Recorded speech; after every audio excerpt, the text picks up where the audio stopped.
West Bengal board of secondary এডুকেশনের পক্ষ থেকে ক্লাস 9-এর রেজিস্ট্রেশন সংক্রান্ত ব্যাপারে একটি নোটিফিকেশন দেওয়া হয়েছে। ক্লাস 9-এর অনলাইন রেজিস্ট্রেশন সংক্রান্ত ব্যাপারে ছাত্রছাত্রীদের ক্যাটেগরি সংক্রান্ত ব্যাপারে বিভিন্ন কোয়েরিজের রেসপন্স দেওয়া হয়েছে। চলুন দেখে নিই সেই রেসপন্সে কি বলা হয়েছে।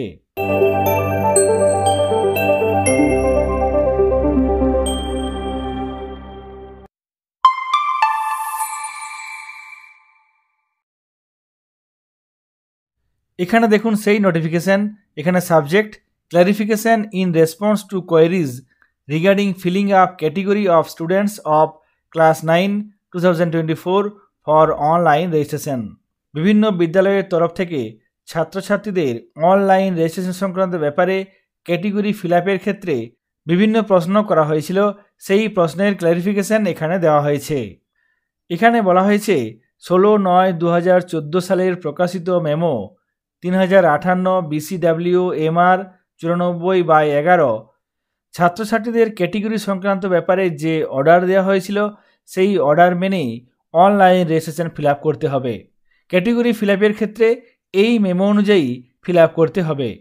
BCW ডিপার্টমেন্টের পক্ষ থেকে certificate issuing authorities in respect to admission to different educational institutions, এই যে নোটিফিকেশন দেওয়া হয়েছিল সেই নোটিফিকেশনের ভিত্তিতেই ছাত্রছাত্রীদের ক্যাটেগরি ফিল আপ করতে হবে। এখানে বোর্ডের তরফ থেকে একটি পরামর্শ দেওয়া হয়েছে। সেই পরামর্শে এখানে বলা হয়েছে ছাত্রছাত্রীদের স্বার্থের উদ্দেশ্যে বিভিন্ন ডকুমেন্টেশন ঠিকঠাকভাবে করতে হবে, যাতে তারা বিভিন্ন গভর্নমেন্ট প্রোগ্রামের ফ্যাসিলিটিসগুলো পায় এবং সামাজিক দিক থেকে বঞ্চিত না হয়। এই পরিপ্রেক্ষিতে এখানে বলা হয়েছে We request your support and cooperation in facilitating the online submission of documents for registration so that no student faces disadvantages, thus ensuring fairness and equity in educational opportunities for all. বোর্ডের তরফ থেকে এখানে বলা হয়েছে আমরা আপনাদের সহায়তা ও সহযোগিতা আশা করছি যাতে অনলাইন রেজিস্ট্রেশন পদ্ধতি সহজ হয়, তারপরে কোনো ছাত্র ক্ষতির মুখোমুখি না হয় এবং এডুকেশনাল অপরচুনিটিজের ক্ষেত্রে ছাত্রছাত্রীদের সমতা বজায় রাখা যায়। এই পরিপ্রেক্ষিতে BCW ডিপার্টমেন্টের পক্ষ থেকে প্রকাশিত 16/9/2014 সালের মেমোটি ফলো করতে বলা হয়েছে। এখানে দেখুন সেই 16/9/2014 সালের প্রকাশিত memorandum certificate issuing authorities in respect to admission to different educational institutions. এখানে টেবিলের আকারে বলা আছে 1 নম্বরে দেখুন name of the course and name of authorities. কোনো ছাত্রছাত্রীর ক্লাস 8 পর্যন্ত ভর্তির ক্ষেত্রে বিভিন্ন অথরিটিজ এই সার্টিফিকেট ইস্যু করতে পারবে। যেমন ধরুন গ্রাম পঞ্চায়েতের মেম্বার, প্রধান, পঞ্চায়েত সমিতির মেম্বার, সভাপতি, জেলা পরিষদের মেম্বার, মিউনিসিপ্যালিটির কমিশনার এবং কাউন্সিলর, মিউনিসিপ্যাল কর্পোরেশনের চেয়ারম্যান, মিউনিসিপ্যাল কর্পোরেশনের মেয়র, পার্লামেন্টের যে কোনো মেম্বার এবং স্টেট গভর্নমেন্টের তরফ থেকে এই গ্রেডের অফিসার।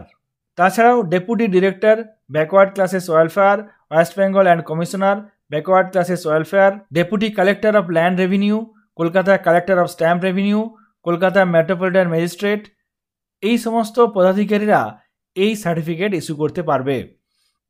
যে সার্টিফিকেটটি ছাত্রছাত্রীরা ক্লাস 8 পর্যন্ত ভর্তির ক্ষেত্রে ব্যবহার করতে পারবে। Divisional magistrate, sub divisional officer, deputy collector, additional district magistrate, collector and district magistrate within their respective jurisdictions in case of candidate claiming to be scheduled caste or scheduled tribe। তাছাড়াও Darjeeling Gorkha hill কাউন্সিলের একজন councillor এই certificate issue করতে পারবেন। তবে এখানে দেখুন for admission to all other courses above class 8, অর্থাৎ ক্লাস 8 এর পরে অন্য যে কোনো ক্লাসে ভর্তির ক্ষেত্রে যে নিয়মটি এখানে বলা হয়েছে, যে সমস্ত অফিসারের দেওয়া সার্টিফিকেট কাজে লাগবে সেটি এখানে বলা হয়েছে sub divisional officers of all district except Kolkata. আর কলকাতা ছাড়া যে কোনো সাব ডিভিশনাল অফিসার এই সার্টিফিকেট দিতে পারবেন এবং ডিস্ট্রিক্ট ওয়েলফেয়ার অফিসার কলকাতার ক্ষেত্রে এবং ex officio joint directorate BCW অফিসের তরফ থেকে। এই সমস্ত পদাধিকারীরা যদি এই সার্টিফিকেট অর্থাৎ শিডিউল কাস্ট এবং শিডিউল ট্রাইব সার্টিফিকেট দিয়ে থাকেন সেক্ষেত্রে এডুকেশনাল ইনস্টিটিউশনে ভর্তির ক্ষেত্রে কোনো অসুবিধা নেই। ক্লাস 8 পর্যন্ত একটি পদ্ধতি এবং ক্লাস 8 এর পরে অন্য একটি পদ্ধতি মেনে সেই সার্টিফিকেট নিয়ে আসতে হবে। মধ্যশিক্ষা পর্ষদের তরফ থেকে ক্লাস 9-এর অনলাইন রেজিস্ট্রেশন ফিল আপের ক্ষেত্রে ছাত্রছাত্রীদের ক্যাটেগরি কী হবে সেই বিষয়ে যে ক্ল্যারিফিকেশন চাওয়া হয়েছিল সেই সংক্রান্ত বিষয়টি আপনাদের সঙ্গে শেয়ার করলাম। এই নোটিফিকেশনটি ডাউনলোড করার জন্য লিঙ্ক ডেসক্রিপশন বক্সে দেওয়া থাকবে, আপনারা সেখান থেকে ডাউনলোড করতে পারবেন। সকলে ভালো থাকবেন, সুস্থ থাকবেন, ধন্যবাদ।